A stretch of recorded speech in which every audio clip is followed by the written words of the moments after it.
It started with a video. Shocking, brutal, and in my eyes, an obscenity.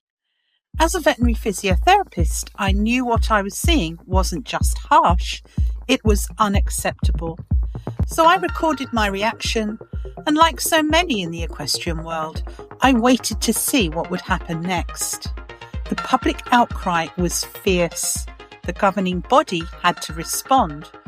But was it enough? Now, in this podcast series, I break down the scandal, the reactions, and the resolutions that followed, tracing the journey from Olympic glory to the moment everything unravelled. This is Charlotte Dujardin, the scandal, the backlash, the consequences. I'm Caroline Lindsay, horsesaddlerider.com. Let's begin. I don't like these extra gadgets because I don't think if you ride dressage, you should ever need it. This may get deleted, but I'm going to ask it anyway. Yes. So humans, if you want to make any decision or any change within the industry, you have to do it via the emotions, because humans, the way we make decisions, are emotional based. In this episode, I introduce two guests to present on the topic of the equestrian industry in general, and this leads to a discussion on the challenges of training horses and riders. Following on from the recent dressage sport horse abuse concerns that I've been covering over the past few months, I wanted to focus more on causes and solutions rather than sanctions and punishment. So today I'm delighted to welcome Swedish advanced dressage rider Anette Karlsson and the great Bradley Well of Ipotane Saddles, saddle design innovator, who is also an osteopath, human and equine, and clinical educator. Anette currently competes and trains under FEI rules, and she is also an equine optimizer in Sweden, which covers manipulation, acupuncture, and her 17-year-old daughter has just qualified for Grand Prix. So she definitely knows her stuff. And I should add, she's a very, very ethical rider and trainer. Me, I'm a veterinary physiotherapist and graduate sports therapist of 25 years standing, and also a clinical educator and certified saddle fitter. I'm in my final year of doctoral studies focusing on rider lumbar pelvic pain and functional assessment. So Bradley has a wonderfully complex presentation and slide set here. So I'll hand over to Bradley and we'll just interrupt at intervals. Diving straight in, when you look at kind of the equine industry, we have to look at it in kind of various broad kind of definitions. We have various things which, or elements or kind of phases which impact horse riding, not specifically just for dressage, but the entirety of the industry. So the only way I was able to kind of present the information is by putting it up into a picture. So I sincerely apologize. It does look very complex. It's really not. Within the realm of the equestrian industry, you've got governance, breeding, products, money, which is quite an interesting one, training methodologies or training, culture of the individual discipline, gender has an influence as well, and philosophy of horse riding. Now, some of these are what we call one-way relationships, and others are what we call a two-way relationship. So, for example, the way governance works with products is a two-way relationship, because basically the governance, the FEI, for example, let's use them as an example, can dictate which products are used within the industry, and equally products can then provide research and various findings and provide that back to the FEI in an ideal situation to kind of help sculpt and shape the industry. Now, this is where it gets quite fascinating. We're going to come back to that diagram later on, but we're going to also talk about the industry as an entirety to give you a bit more of a thorough understanding of what we're dealing with when we're talking about the industry, and especially kind of dressage. So to give you a bit of an understanding, the equine industry is nicknamed what we call a shadow industry. So it's an industry which is actually very, very, very large. In the UK alone, it is worth 4.7 billion. That's a lot of zeros behind the number. Whilst research by the Equine Business Association estimates that the entire equine industry in the world is worth 300 billion a year. And they predict that there's about 1.6 million full-time jobs worldwide, which is roughly broken down into various groupings or regional contributions. 133 billion in Europe. The United States is 102 billion. Canada is 16 billion. Australia at 5 billion. And the rest is then the other parts of the world. To kind of put this into perspective, the industry is expected to keep growing at 7.8% in 6 years. So from 2024 to 2030, which is huge considering the state of the economy at the moment worldwide. And they're still predicting that the equine industry is going to grow. This gives you a small indication of the issues which we're presented with within the world of the equestrianism. Because if the world markets and various things like that do drop, but they're still expecting the equestrian market to rise, there is an indication that there's a lot of money involved within the industry. What do you think is driving that growth when the rest of the world is sort of floundering? So there's a couple of reasons why it kind of the industry is still kind of growing at an exponential rate. It's not as simple as just tax breaks. You know, there are in certain countries you get tax breaks by owning horses and various things like that. You've also got to remember is that if you look at the world globally, you've got the rise of the middle class occurring in China. For example, which is a huge market, and China is kind of putting a lot of money into equestrian sport. Interestingly enough, predominantly Japan and China put a vast amount of money into racing specifically. But with the rise of the middle class in China and various kind of Asian countries like that, they are starting to have freedom. They're starting to have choice. They're starting to kind of be able to go, well, actually, we want to explore into equestrianism. And equestrianism in the Asian market is growing. I would have to go and specifically pull up some of the data because I wasn't expecting that question, but the Asian market is growing much quicker than the rest of Europe. So that gives it some expectation and some kind of understanding. Obviously, these numbers can all change because of environment and various things like that, but it gives you a rough expectation. And these are big companies which are doing predictions and expectations of where the industry is going to grow to. And I noticed that China and Japan had dressage competitors at the Olympics. Yes. And making a pretty good job of it, as I remember. Yeah, they're doing very, very well. They are doing what they typically do, which is they come in late to a sporting industry, having sat back and assessed it quite well. And then what they generally do is they hire kind of some of the best coaches and the best kind of teachers to come in and actually improve their athletes. But what they do is they're as a culture, they work at their pace. They don't try and squeeze everything in within a 4-year cycle. So they will have a plan. They will have a plan for the next 2 or 3 cycles ahead. As a culture, they do not do things they don't change things very rapidly like what we do in Europe. We're quite quick with our turnover. We're quite reactionary. They will stick to a plan and they will go through the plan. So I know 1 or 2 of their trainers personally. And they're quite fascinating because they've asked for 10, 15, 20-year plans to be provided. And that ranges from not only getting the horses and training the riders, but also then breeding programs and so on and so forth. So they have a very clear goal of what they want to achieve. It's almost which as if failing's not an option. That's a good yes, attitude. it's quite interesting, but yeah, they do not leave many stones unturned. One of my favourite and a key paper of how riders ride was from Japanese researchers Terada, beginning in 2000. So they were onto this 25 years ago, Yeah. and unfortunately it hasn't progressed too much since, as in the knowledge has not exploded. But It yeah, hasn't progressed publicly. okay.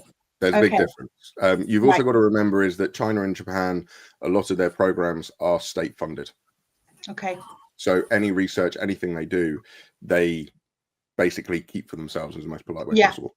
Which is the And best there's way. nothing wrong with that. If you've got No. state funded research going on and various Yeah. things like that, then by all means, but they don't play games, they play to win, and everything is Ooh. very, very calculated. So they one to watch. oh yes, yeah. Their monitoring systems.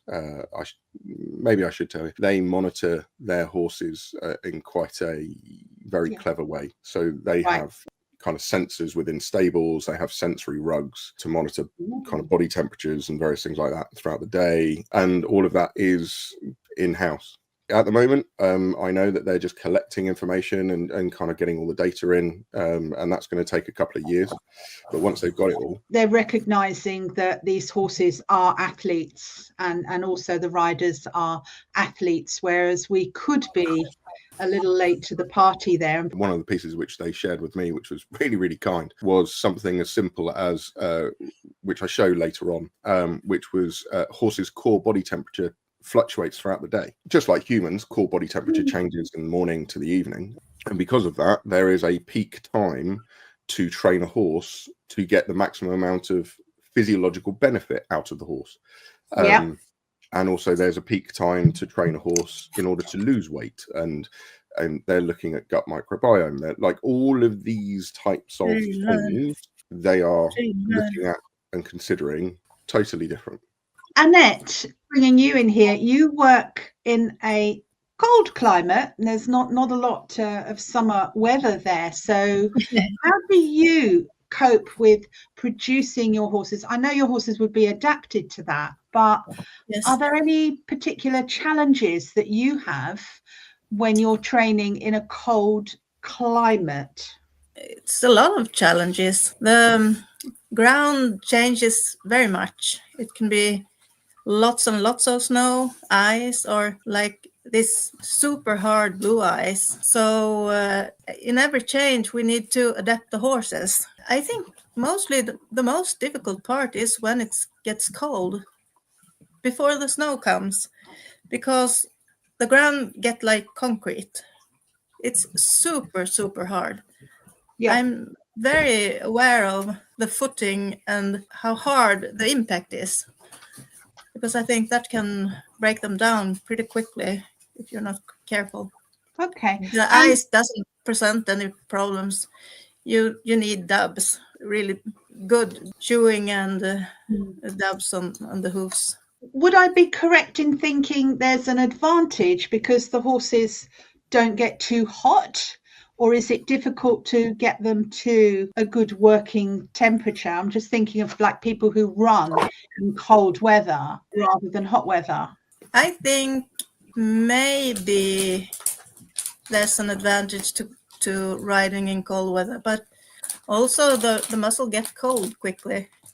Okay. If we don't take care, Okay.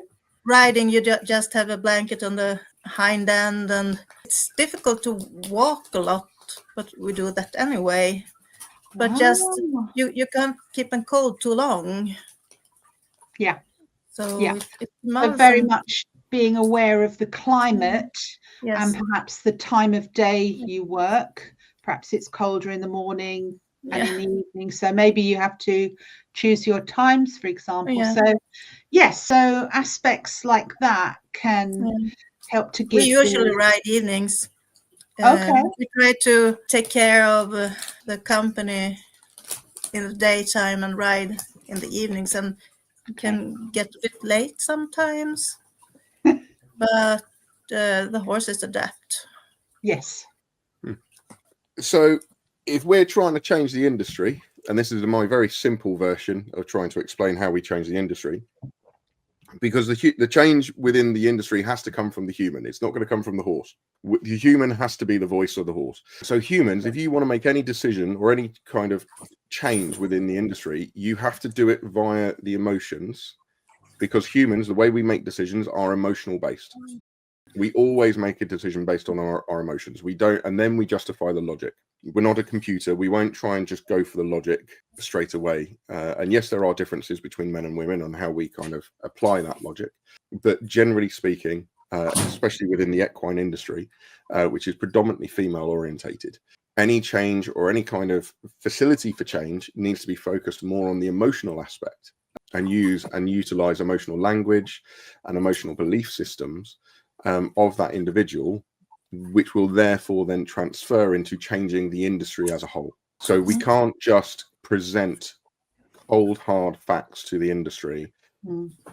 Otherwise, if the cold, hard facts don't align with your emotional belief system, then you won't elicit change. And I've certainly seen this applied within the industry multiple times, where you have a very good product or you have a very good kind of idea for change, and there's evidence and there's proof that it needs to change. But because there's still an emotional attachment to a certain product or a certain kind of training methodology, then the newer theory or the newer kind of application gets disregarded until there's been a change within the overall environment of the industry, and then suddenly that old theory or that old method of training is then brought back in. And you can certainly see that with the kind of use of Rolkers or any kind of those products. They were quite happily to be used, and then almost they were used too much, and there was an emotional uproar, and then they were disregarded, they were removed. Every change which occurs is very much driven by that emotional state. So therefore, if we are looking at trying to change the industry as a whole or change elements of the industry, we have to consider that emotional trigger almost with anything. This may get deleted, but I'm going to ask it anyway. Yes. Yeah, I totally get that emotion makes people sit up and listen. If you can trigger an emotion, then you've got them, and these things get talked about. Although sometimes it's difficult for people to talk about abuse for whatever reason. Absolutely. And I'm thinking that abusers and emotion, I think they have different motivations to the rest of us, that I don't think abusers change, not in my experience. So my question for Anette is that as an advanced rider, you would possibly see these unethical riders, shall we say, who want to win and compete to win, and they work hard to win. So yeah, most of us would believe that we are deserving of winning, but somehow the horse's welfare is secondary, and maybe not just momentarily. Actually, here where I live, I don't see very much stuff, not draw reins or these contraptions that are used, but I have heard it's pretty common. Yeah, but I don't see it. I think during these years I have had two students coming with draw reins, and I let them have it. But I'm very particular how they use them. I don't like these extra gadgets because I don't think if you ride dressage, you should ever need it. Because if you need the draw reins, you haven't schooled your horse right. Yeah, it's just like that. But they both had two young horses. And I think they were scared of if they were going to jump or run away or something. It never happened. One of them, the horses, was really naughty from the beginning, the rider thought. But I could really see from the beginning that the horse was stressed because it was confined in its movements. It couldn't use the neck to balance. Yeah. And both riders stopped using draw reins, I think the second or third lesson, because they didn't feel like they needed it. Yeah.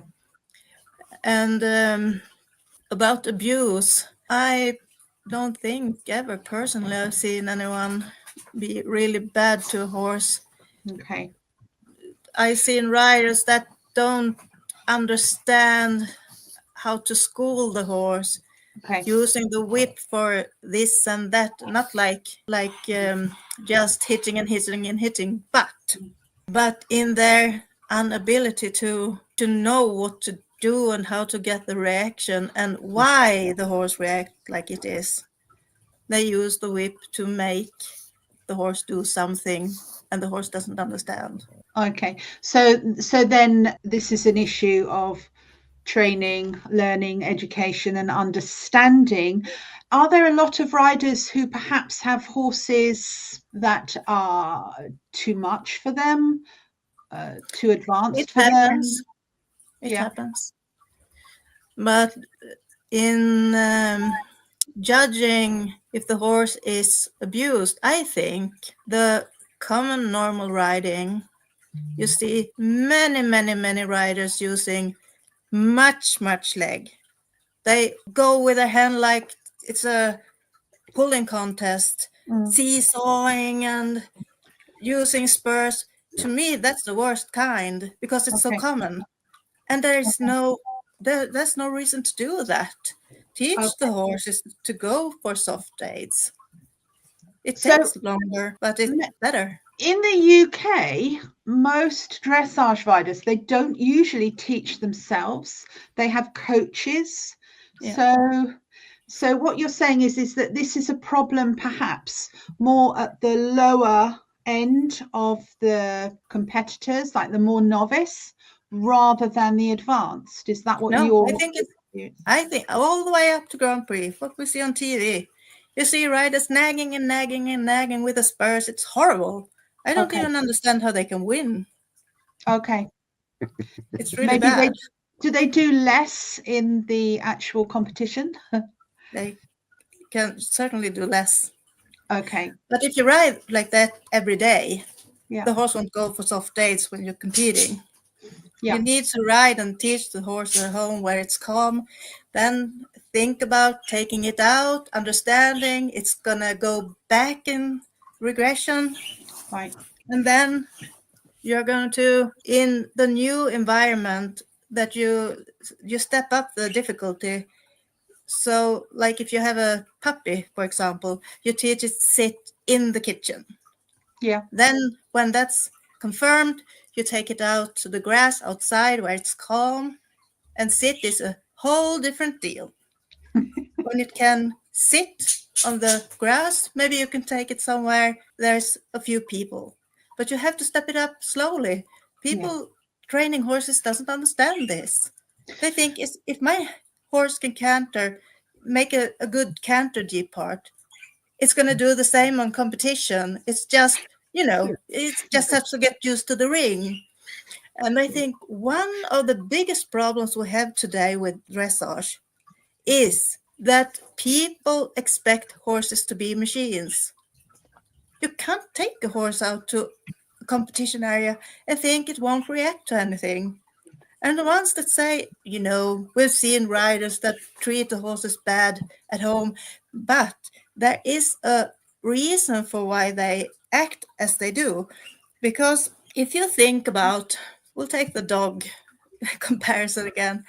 I competed much obedience with my Labradors previously. It's a club where they have these working dogs. And what I saw there was that they trained obedience, but they were very harsh on the dogs. If they weren't perfect, they came like walking, and they said to the dog, down, and the dog didn't lay down immediately. They took the dog up, threw it in the ground, and thought that was a good way. Or, if they pulled in the leash, they pulled back in the leash.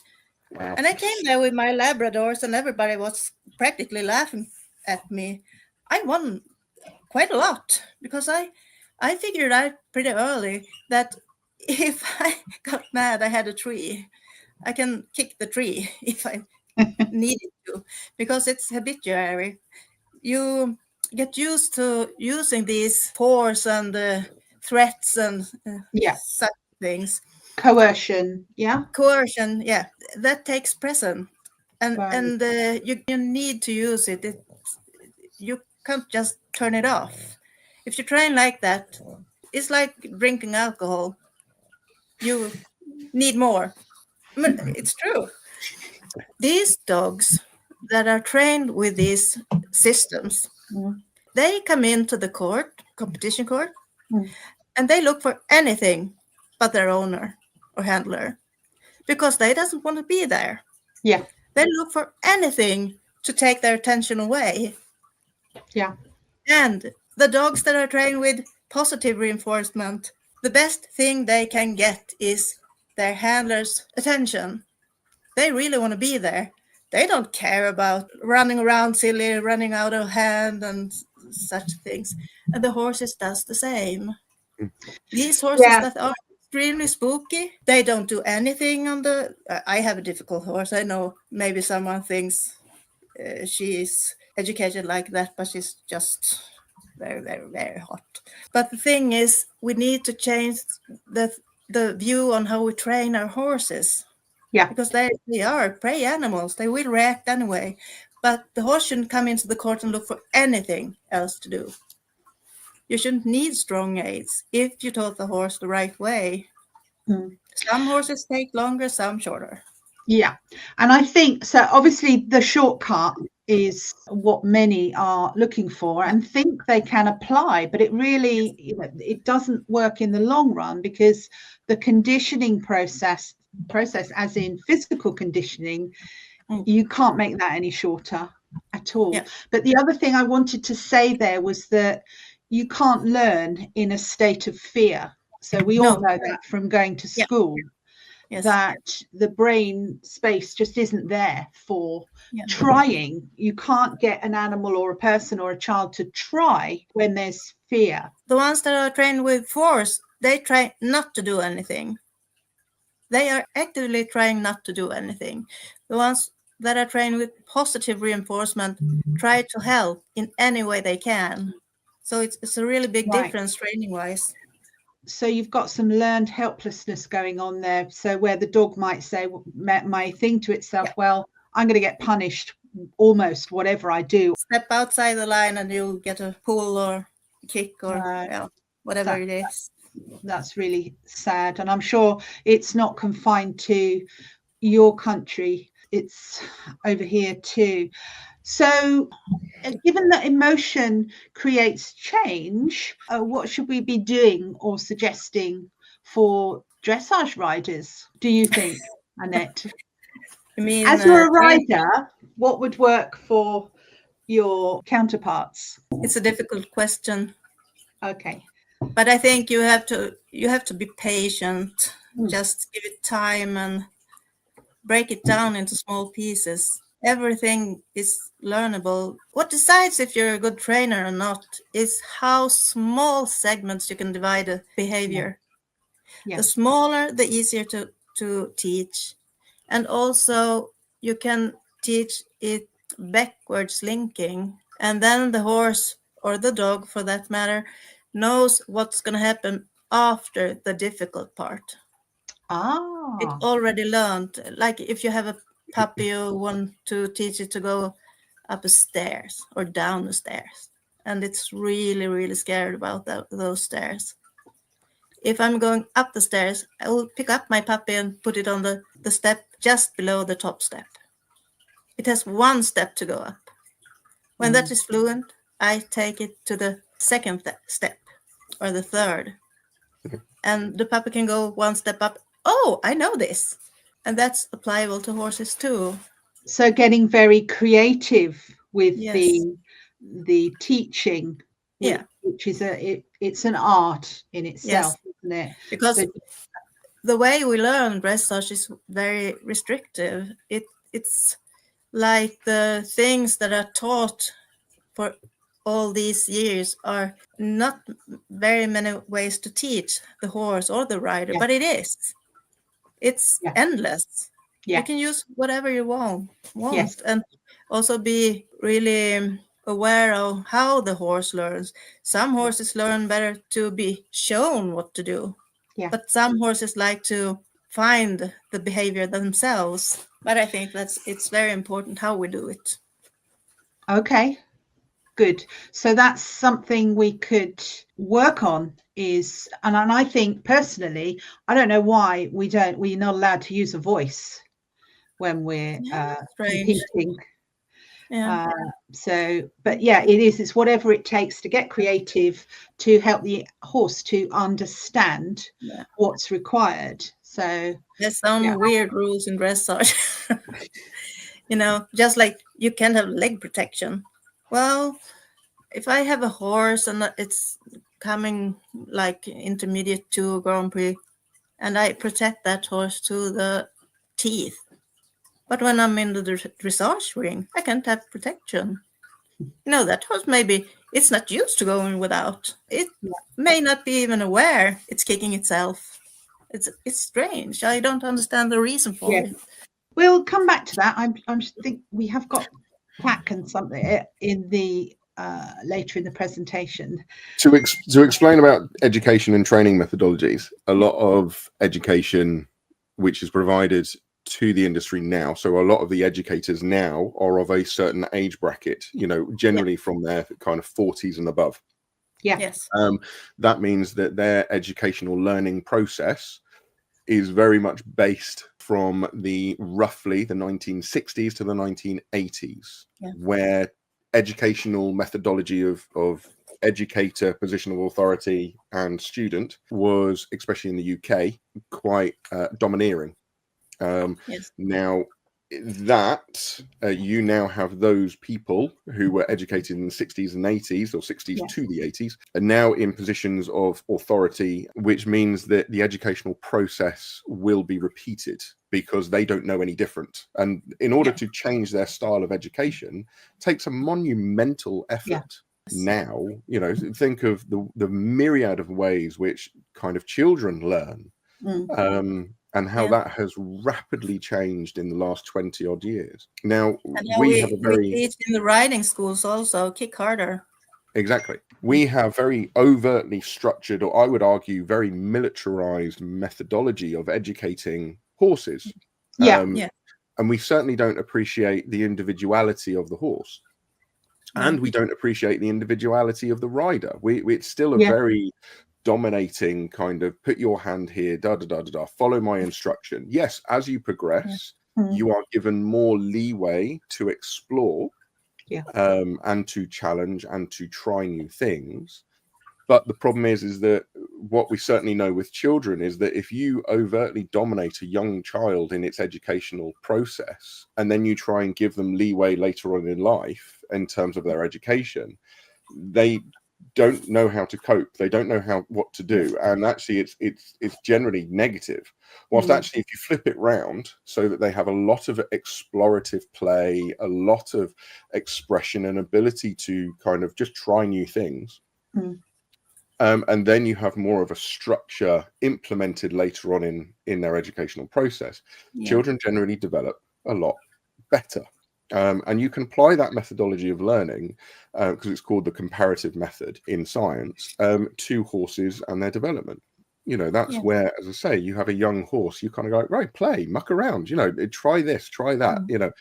I describe it when I'm helping people kind of learn to ride or anything like that as okay, learn where all the buttons are. Learn, if you give with your hands and you take the reins, what does the horse do? Does the horse lean against you? Does it actually resist? Does it stop?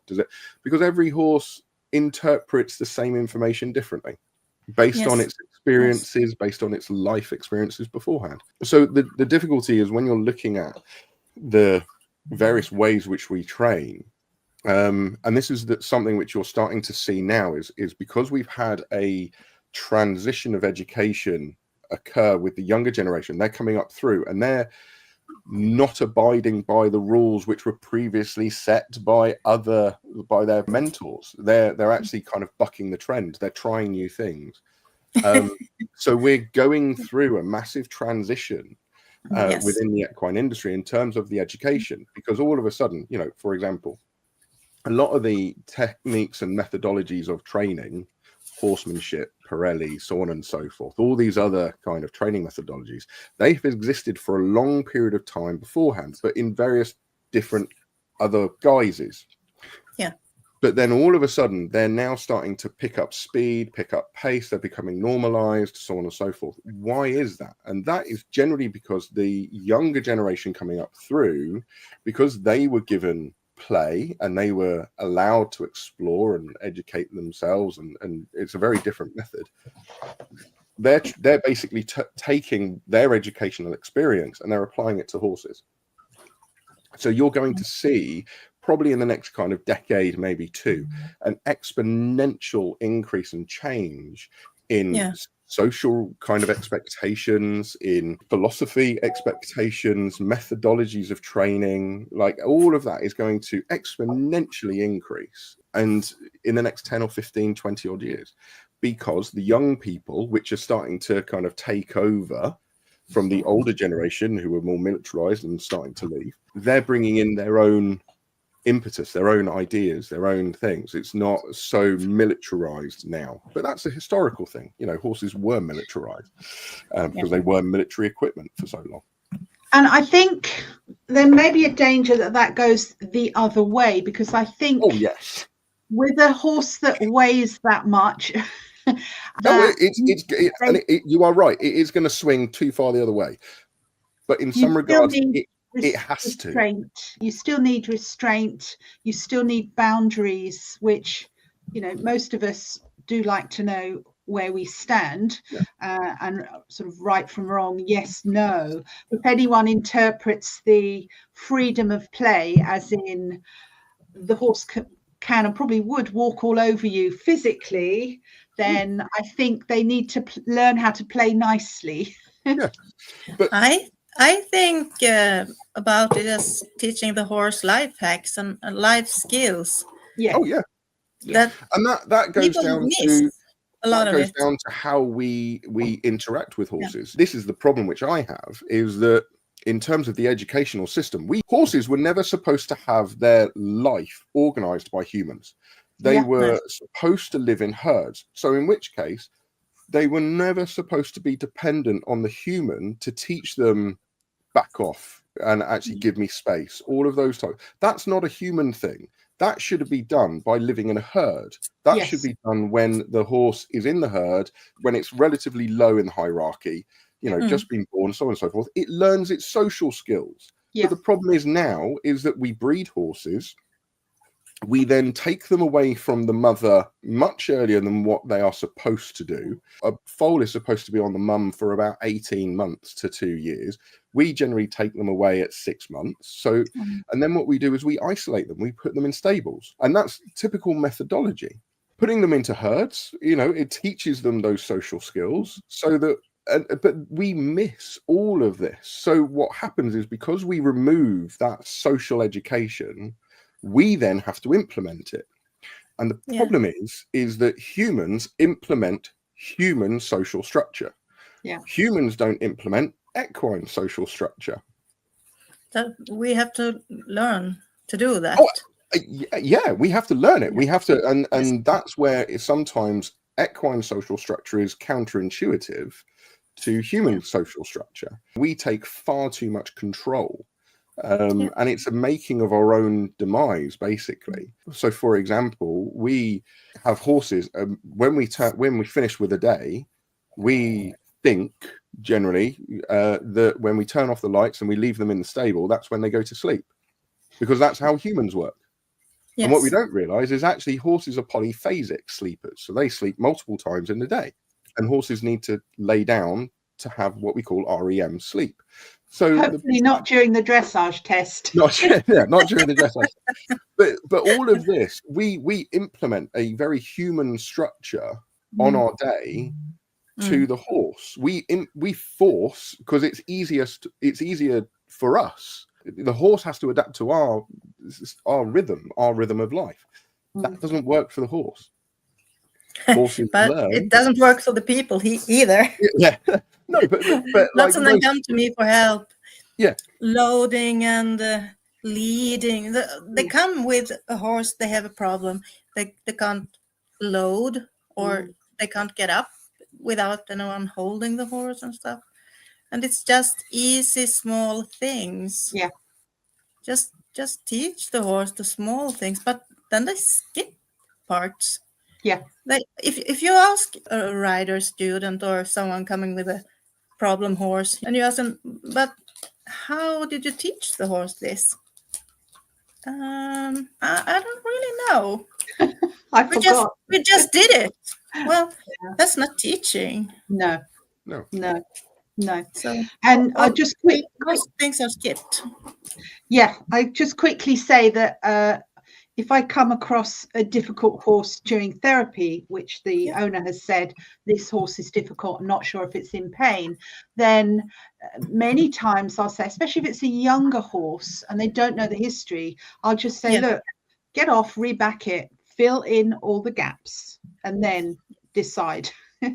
There's these gaps in training. Yeah. Okay, well, that was all rather deep for this slide.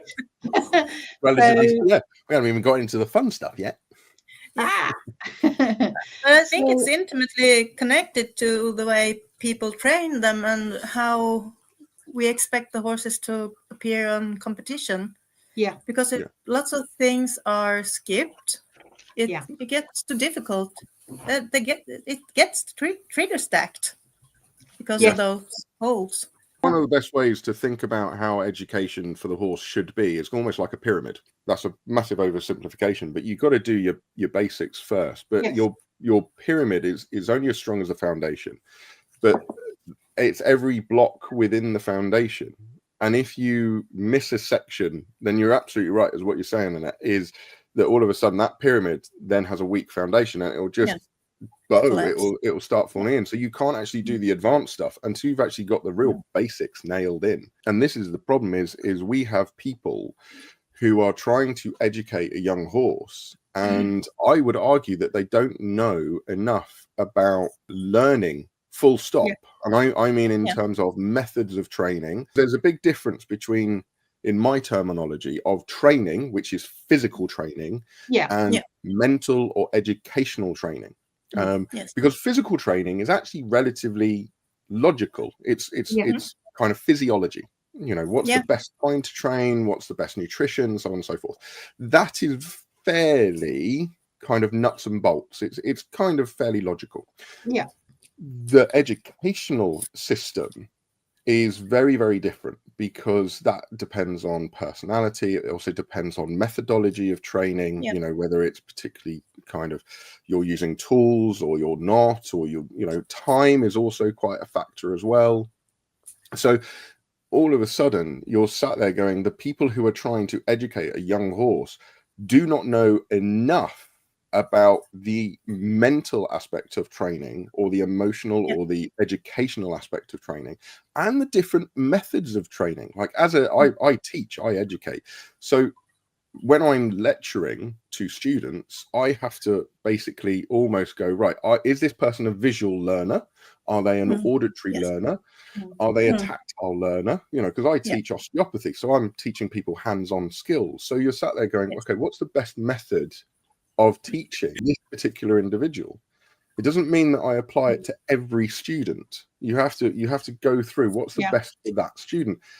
The difficulty is as educators, they kind of go, right, what's the best for the rider? And then they kind of go, oh, well, okay, that's going to be transferable to the horse. And you're like, no, they might be totally different. Yeah. The horse might be a tactile learner, whilst the rider might be a auditory learner. Yes.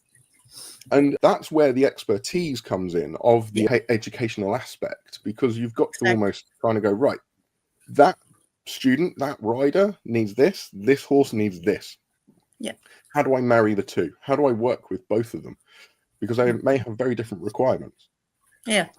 So to clarify then, if there are gaps in the training, or if the training is poor or the horse is misunderstood, then the poorly educated horse is probably going to be abused later. Can we say that?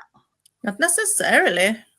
Yeah, not necessarily, Yes. but this is where it kind of changes, because this is why I never understand why a lot of instructors never ask this question, is turning around and going, okay, what is it you want? What is your goal at the end of this? Because if your goal is to become one with the horse, okay, that's a different methodology of relationship, trying to educate the two of you, so on and so forth. That is very, very different. If the person comes in and goes, right, actually, I want to be a competitive rider, then that's, again, a very different methodology. Now, if the person was coming in with a poorly educated horse and a poorly educated rider, and they said, I want to compete and I want to do very high performance, then I would say that there is an increased likelihood, or there's an increased potential for abuse to occur in order to get quicker results. Yeah. Because with competition, you get impatience. Because of competition, you have ego. Because of competition, there's a myriad of other things which you are working alongside. If you have a poorly educated horse and a poorly educated rider, but they turn around and go, actually, I just want to enjoy riding. I want to have that relationship, that one horsemanship. You won't get the abuse, because the humanity steps in. And the emotion, as you say. Yeah, and that's where you have to make a very clear distinction between kind of going, okay, we have an industry which is predominantly based on performance and kind of ego and all of these types of things. So when you have that, then I would, not always, but there is a higher potential for micro abuse to occur. And I say micro abuse because nobody sets out by whipping their horse straight off. You know, they don't kind of go, right, I want to be a competition horse, or I'm going to beat my horse.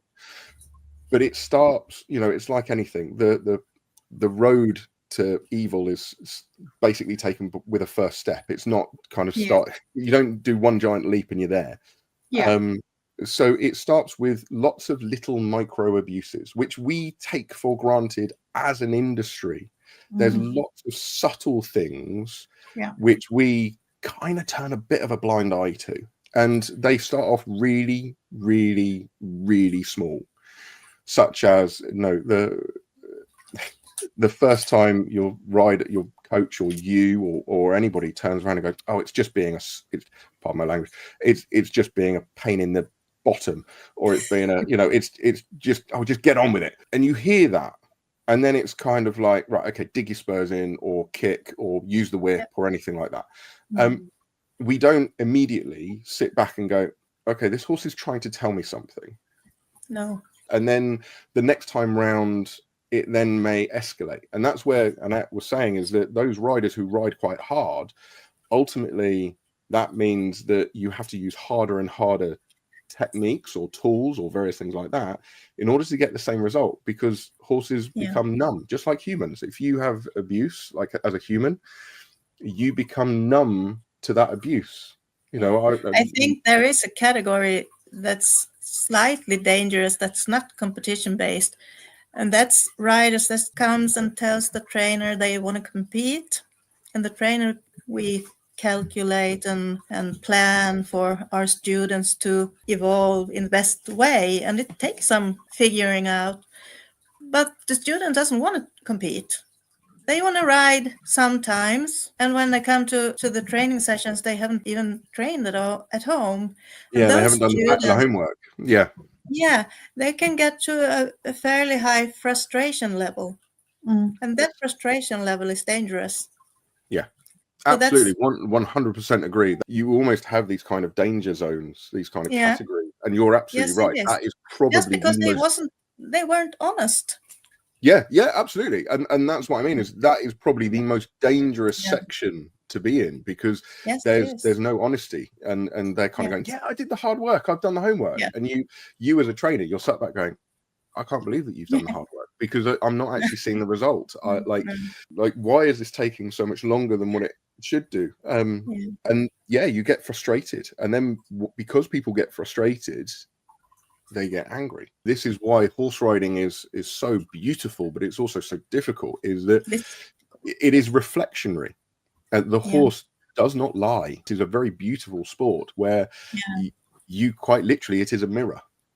It is a reflection of your ability. It's a reflection of your interest. It's a reflection of everything. So if you some things I think also is when people choose a trainer, sometimes people come to me and that they have seen me ride, and I ride by very small aids, not necessarily that people see I do anything, and they expect to ride in the same manner, but they don't want to go from the start. That it's going to happen instantly, and it's quite a process to change, because most of them lie in that section where they use lots of leg and lots of hand, and the horses are stiff and unresponsive because they don't know what to do, because there's so much said to them in a small second. They can't possibly translate everything. And then, of course, you have the poorly posturally educated rider, creating the poorly posturally organized horse. So often that rider that doesn't tell what they really want. I want to have good control over my horse when I ride trail riding, and that's fine to me. They can do whatever they want. I'm not really interested in if they want to compete or trail ride, because that it doesn't matter to me what they want to do. I just want them to be honest, so I know what to do when I'm teaching them what's important, because it's totally different things. Absolutely. And just before we move on to the next slide, I've seen it where the trainers who perhaps don't train that rider, it'd be more like a clinic trainer, as it were, where they've got a reputation almost to uphold, so that if you go in and you say, okay, I can jump 80 centimeters, and this person may have them jumping 1.10 meters before the end of the lesson, simply because, oh look, I'm showcasing my skills, because look what I've done for this rider. Come on, form an orderly queue, please, because I can do the same for you. So there's that as well, which essentially goes back to money, unfortunately. We're coming to that. Well, yeah, somewhere in the slides it is but it does, that comes back to money, and that comes back to financial gain, because you're showcasing, and the difficulty is that is also closely linked to various other components within society. Money as status, money as things, and like gender, for example, and all of that is quite fascinating, and has an influence. So you're absolutely right. You've got people like educators who are coming in and almost showcasing in order to basically go, right, okay, I'm going to get some business out of this. I'm going to get some money. You could argue, whose fault is it? Is it the educationer's fault for doing that? Or is it more of a fault within the philosophy and the culture of the industry? And that's where you kind of go, okay, where is the line? Because essentially somebody may be doing something which is actually because of the culture, not because of their own personal greed or interest or anything like that. So this is where, we're going back to that diagram, which I had.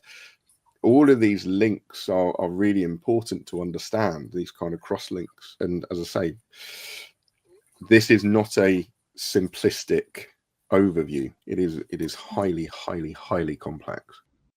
If you found this episode thought-provoking, make sure to subscribe so you don't miss the next one. And if you enjoyed this deep dive, leave a review. It really helps more equestrians and horse lovers find the podcast. You can also join the conversation on the Horse Saddle Rider YouTube channel. And finally, I'll be giving you more insights into the equestrian world. So be sure to come back and join me, so that together we can campaign for better conditions for our sport horses.